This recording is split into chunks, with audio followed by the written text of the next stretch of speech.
Mga kababayan, pakikinig muna kayo sa susunod na ilang segundo dahil ang hindi ninyo maririnig bukas, Mayo 26, 2026, ay maaaring magkansya ng libo-libo sa inyong bulsa magpakailanman. Kung kayo ay 60 o pataas at tumatanggap ng SSS pension, may isang opisyal na anunsyo mula sa SSS na simula na sa Hunyo ay tatanggap kayo ng mas malaking pensyon, permanente, automatiko, at walang kailangan pang gawin. Pero may mga kondisyon, may mga patakaran, at may mga trap na kailangang iwasan. Kung hindi ninyo marinig ang lahat ng detalye ngayon, baka kayo mapag-iwanan. Manatili kayong nakaupod. Dahil sa susunod na 15 minuto, ibubunyag ko ang lahat. Mga mahal kong kababayan, lalo na ang ating mga senior citizens at SSS pensioners.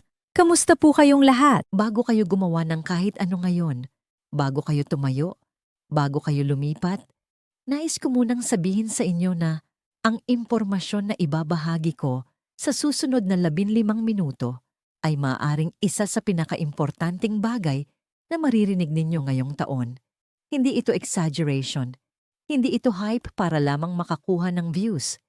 Ito ay ang simpleng katotohanan tungkol sa inyong pera, ang inyong mga benepisyo at ang inyong kinabukasan.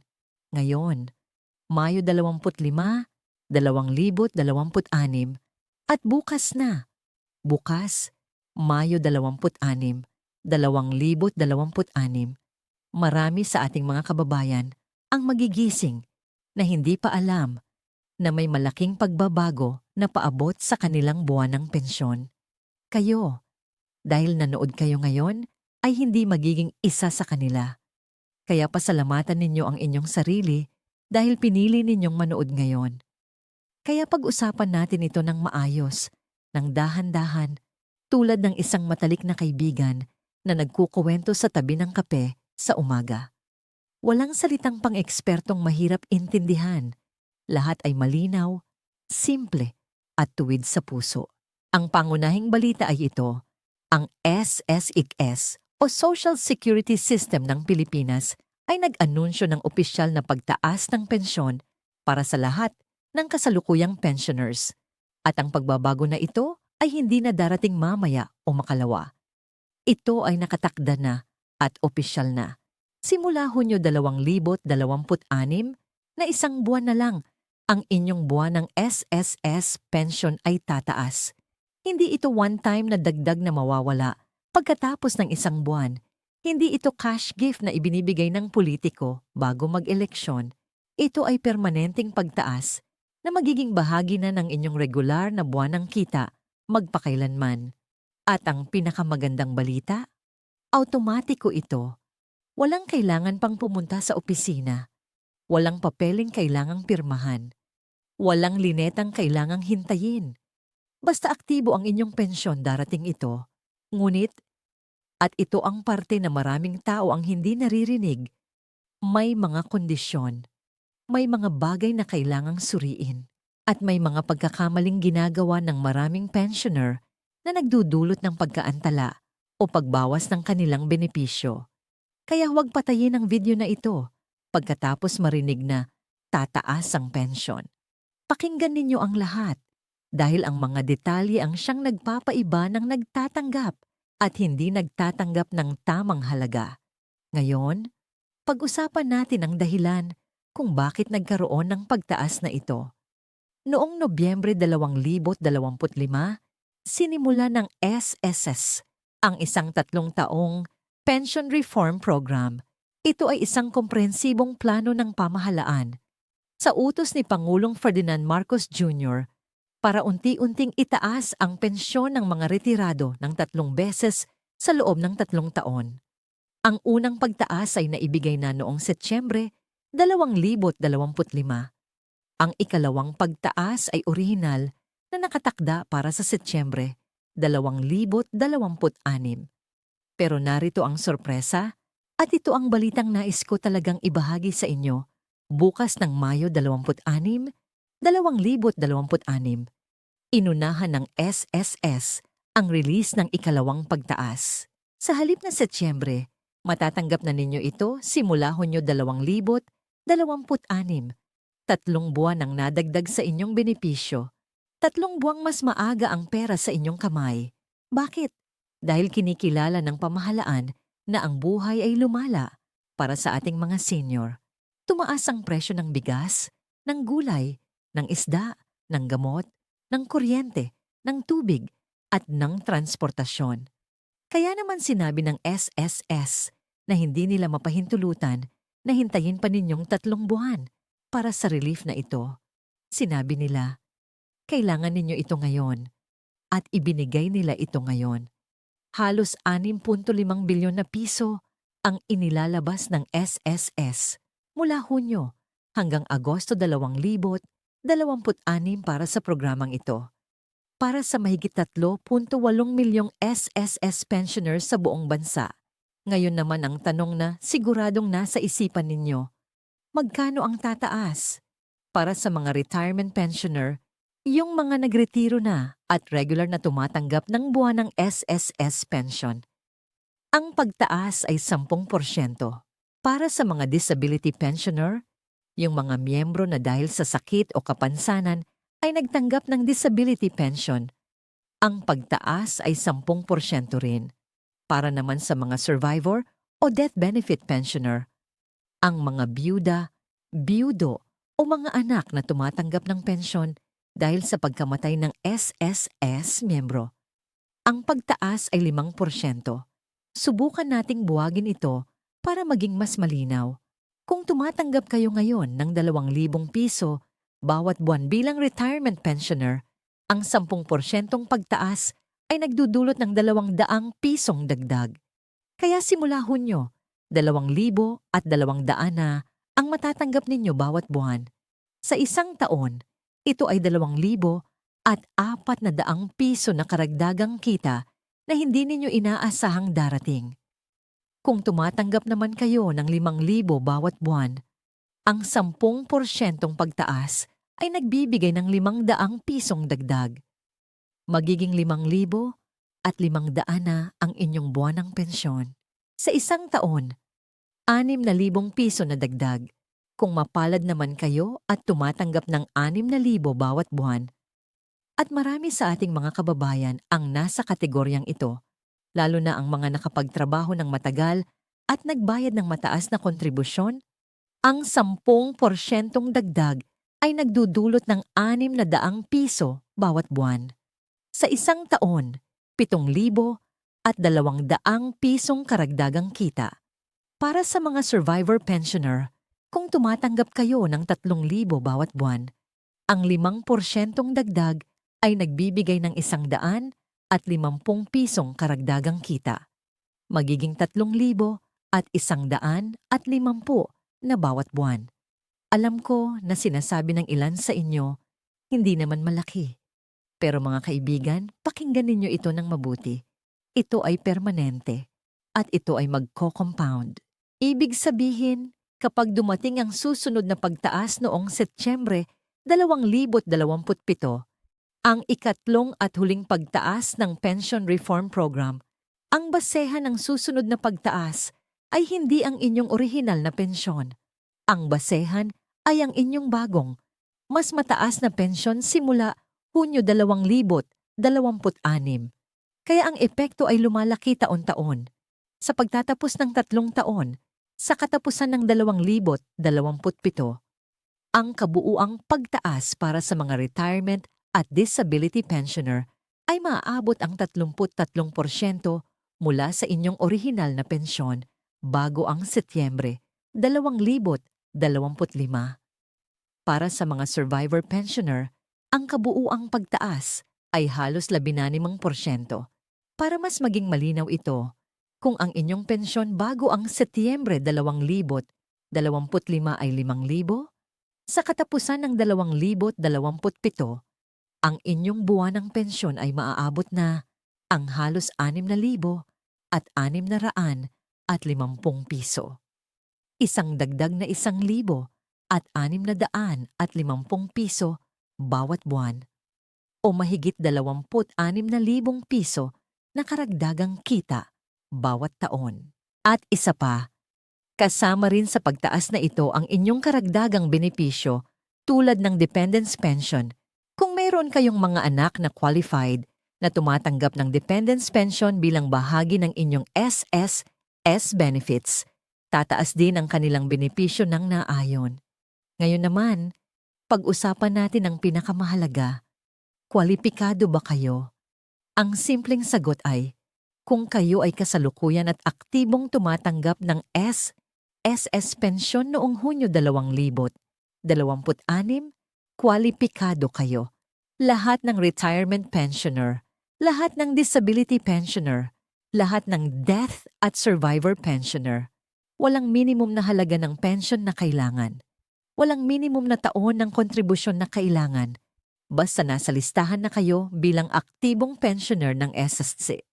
Kahit baguhan kayo, kahit nagsimula pa lang kayong makatanggap ng pensyon noong nakaraang buwan, kung aktibo ang inyong pension record sa SSS noong Hunyo, kasama kayo.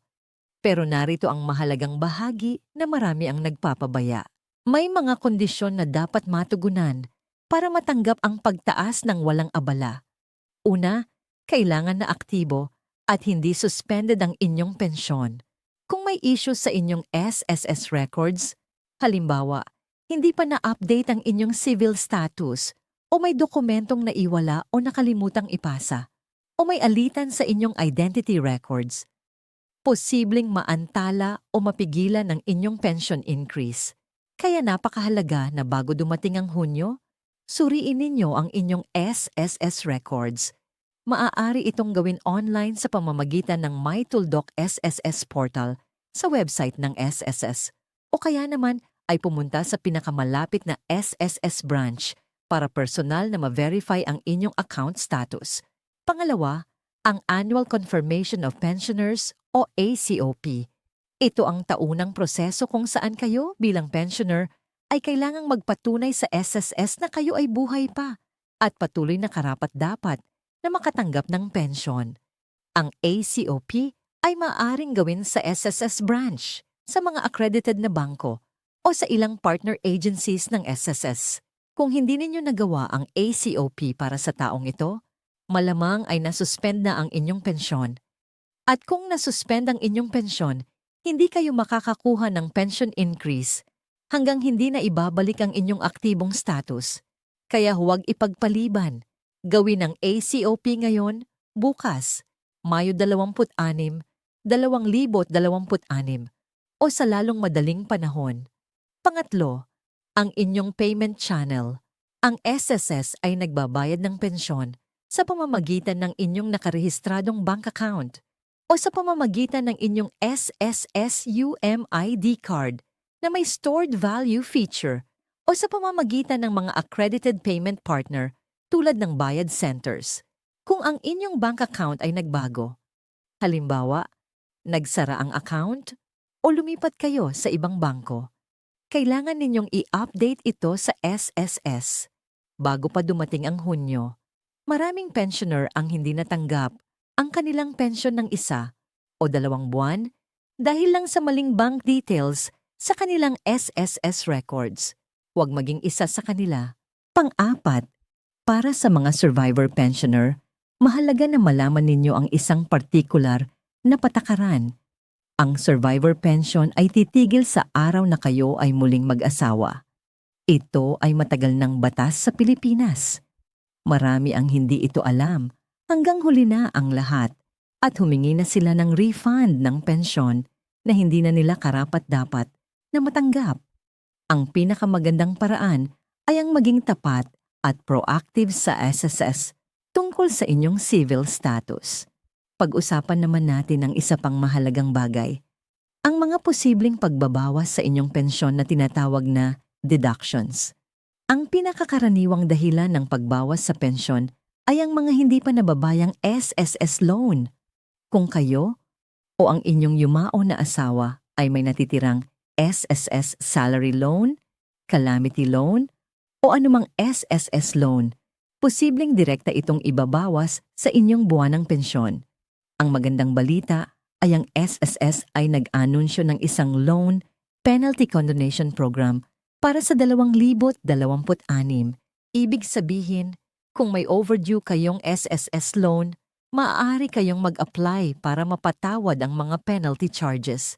Ang principal at regular interest ay kailangan pa ring bayaran, pero ang mabibigat na penalty fees na patong-patong na dahil sa matagal na pagkabigo sa pagbabayad ay maaaring alisin.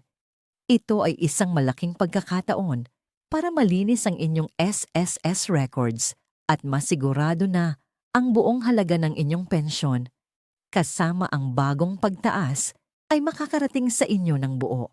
Ngayon naman, hayaan ninyong ibahagi ko ang ilang practical na tips para sa ating mga senior na gustong tiyaking lahat ay maayos bago dumating ang Hunyo.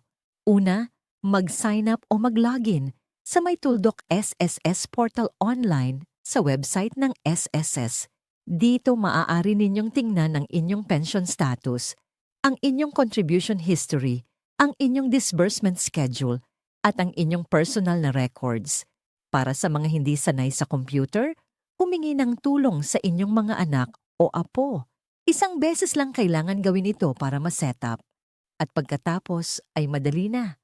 Pangalawa, kung kailangan talagang pumunta sa SSS branch, pumunta ng maaga. Mas mainam kung dumating kayo bago mag-alas 8 ng umaga para makuha ang numero at maiwasan ang pinakamainit na oras ng araw. Magdala ng 2 valid IDs at ng original at photocopy ng lahat ng inyong mga dokumento. Huwag kalimutan ang inyong UMID card o SSSID. Pangatlo, gamitin ang priority lane para sa mga senior citizen. Ayon sa Expanded Senior Citizens Act, kayo ay may karapatang maprioritahan sa lahat ng government transactions. Ito ay pribilehiyo ninyo bilang senior. Gamitin ito. Huwag mahiya. Pang-apat, kung may katanungan kayo o hindi kayo sigurado sa inyong eligibility, tumawag sa SSS hotline. Available sila sa Lunes hanggang Biyernes mula alas 8 ng umaga hanggang alas 5 ng hapon. Meron pa akong gustong ibahagi sa inyo na maraming YouTuber at Facebook page ang hindi binabanggit. Ang SSS ay may bagong microloan program para sa 2026. Ito ay isang mababang interest na programa ng pautang para sa mga pensioner at miyembro na may immediate na pangangailangan. Kung kayo ay nakakaranas ng emergency, biglaang sakit, biglang gastos sa gamot, pag-aayos ng bahay pagkatapos ng bagyo, ang SSS Microloan Program ay nagbibigay ng hanggang 2,000 piso sa mas mababang interest rate kaysa sa karaniwang bangko. Mas mababa rin ito kaysa sa mga hindi ligtas na money lenders na sinasasamantala ang ating mga kababayan. Gamitin ang ligtas at legal na paraan ng SSS.